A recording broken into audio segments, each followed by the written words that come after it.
Welcome to Kenton Teaches. Enjoy the video. In this video, I will explain how to use Gemini to create videos. First, let's start by defining your video's core topic and who you want to reach.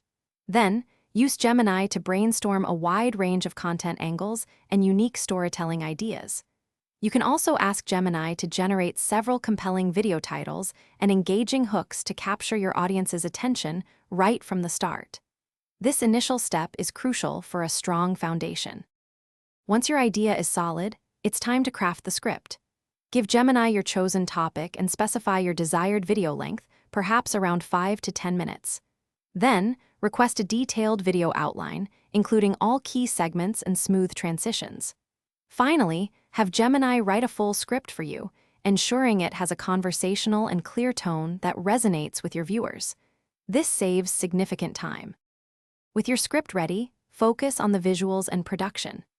Ask Gemini for suggestions on relevant visuals, B-roll footage, and graphic elements to enhance your story. You can also get advice on suitable background music, sound effects, and voiceover considerations. Furthermore, use Gemini to help plan your shooting schedule and identify any necessary equipment, ensuring a smooth production process from start to finish. Finally, it's time for editing and refinement. Consult Gemini for editing software recommendations and efficient workflow tips to streamline your post-production. You can also ask for feedback on your rough cut, focusing on pacing, clarity, and overall impact. Lastly, use Gemini to generate compelling calls to action and optimized video descriptions to maximize your video's reach and engagement. This final polish is key. Thanks for watching. Please subscribe if this video was helpful.